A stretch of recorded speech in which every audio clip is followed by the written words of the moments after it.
이번 시간은요, 삼성전자 저희가 한번 다뤄보도록 하겠습니다. 최근에 삼성전자가 다른 업종에 비해서 굉장히 조금 지루한 모습을 보였죠. 뭐 오르는 것도 아니고 떨어지는 것도 아니고, 최근에는 그리고 어느 정도 이제 조금 하락을 하다가 다시 반등하는 모습을 보이고 있는데요. 삼성전자에 대해서 저희가 한번 알아보도록 하겠습니다. 저의 최근에 좀 좋은 뉴스가 있어서 저희가 한번 살펴볼 텐데요. 삼성전자가 미국 최대 이동통신 사업자인 버라이즌과 8조 원 규모의 5세대 통신 장비 공급 계약을 맺었다고 합니다.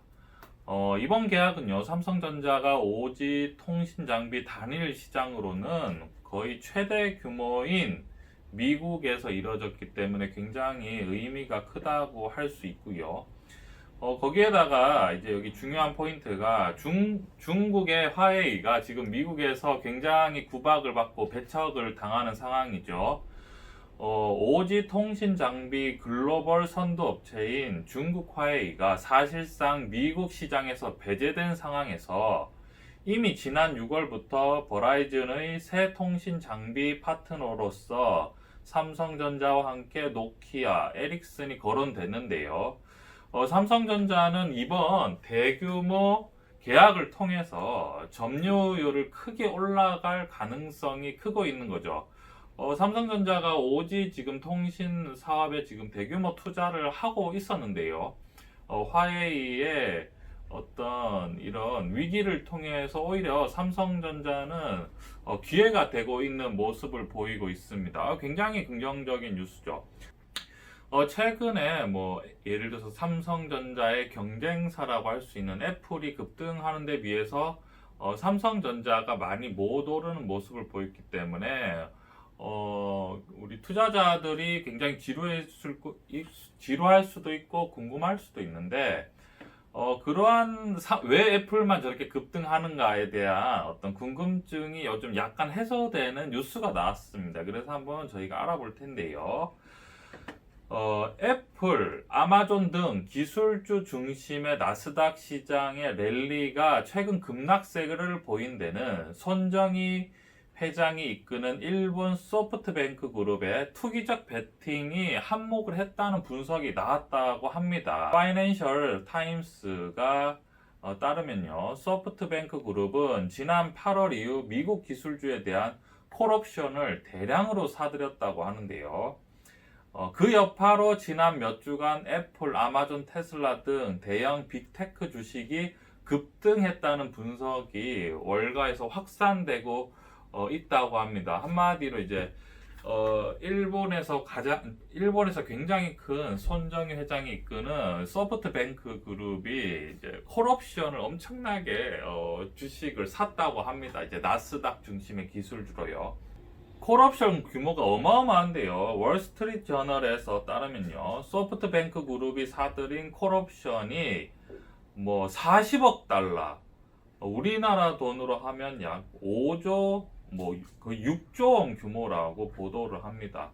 옵션이 거의 6조 정도면요, 현물 주가 기준으로 하면 거의 뭐 500억 달러가 넘는다고 하는데요. 굉장한 규모죠. 500억 달러면요. 예를 들면 이런 겁니다.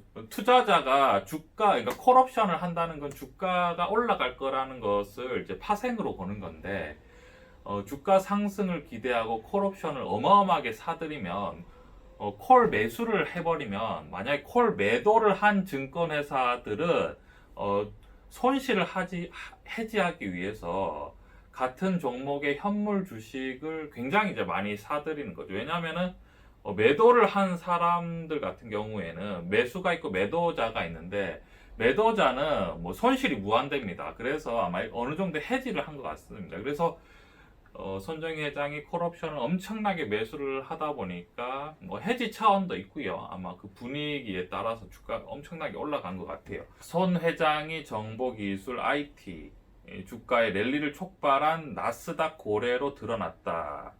굉장히 이제 시장에서 봤을 때는 이러한 베팅이 위험한 베팅이라고 하고요.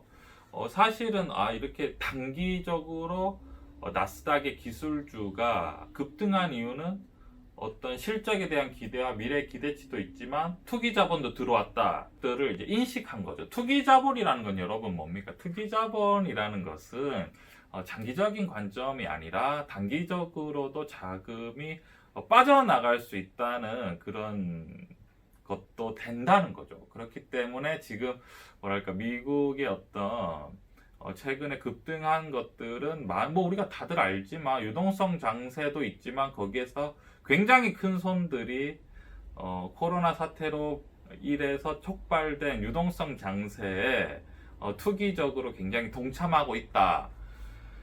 그러한 것들을 우리가 인식을 하고 있어야 됩니다. 우리가 그럼 여기서 중요한 왜 삼성전자 얘기를 하면서 이 얘기를 하냐면 삼성전자가 지금 이 투기적인 이 시장에서 배제가 되고 있죠, 여러분. 결국은 뭐 삼성전자도 이 투기적인 한번 관점에 큰 손들의 관점에 한번 들어가지 않을까라는 생각을 하고요. 왜냐하면 뭐 반도체 시장이니까요. 거기에다가 삼성전자가 최근에 코로나 사태에도 불구하고 실적이 굉장히 견고합니다. 여러분, 최근에 유동성 장세로 많은 주식이 오르고 있지만 사실은 굉장히 투기적인 관점이라는 것들은 뭐 대부분 다들 아는 사실이고요. 거기다가 투기적 관점 플러스 기대심이 크기 때문에 주가가 이렇게 많이 상승하는 거지. 삼성전자처럼 실적이 받쳐주는 기업은 그렇게 생각보다는 많지 않습니다. 그래서 우리가 안정적이면서 플러스 투기적인 어떤 플러스 상승을 원할 수 있는 주식이 또 삼성전자인 것 같은데요. 우리가 좀 삼성전자 지루하지만 삼성전자 실적도 좋고 반도체도 업종 자체도 반도체인데 왜 이렇게 좀 지루하냐라고 우리가 생각을 한다면 아직은 국제 투기 자본이 삼성전자는 좀 노리지 않고 있구나. 결국은 유동성 장세기 때문에 뭐 예를 들어서 뭐 나스닥이나 같은 높은 주식이 이제 거기에서 자금이 빠지면 국제 아마 자본들이 돌다 보면 아마 분명히 삼성전자가 눈에 띄지 않을까라고 생각합니다. 결국은 제가 말씀드리고 싶은 것은 삼성전자가 크게 상승하진 않지만 오히려 우리 개인 투자자들에게는 삼성전자를 조금 더 비중을 늘릴 수 있는 기회지 않을까라고 생각을 하고요. 삼성전자는 실적도 받쳐주고 배당도 충분하니까요. 뭐 예를 들면은 뭐 애플이나 뭐 마이크로소프트, 아마존이나 뭐 테슬라에 비하면 뭐 삼성전자는 진짜 저평가 주식 중에 하나죠. 그래서 저희가 뭐 마음 편하게 장기적인 관점에서 투자를 고려해도 되지 않을까 생각을 합니다. 투자에 참고해 주셨으면 좋겠습니다.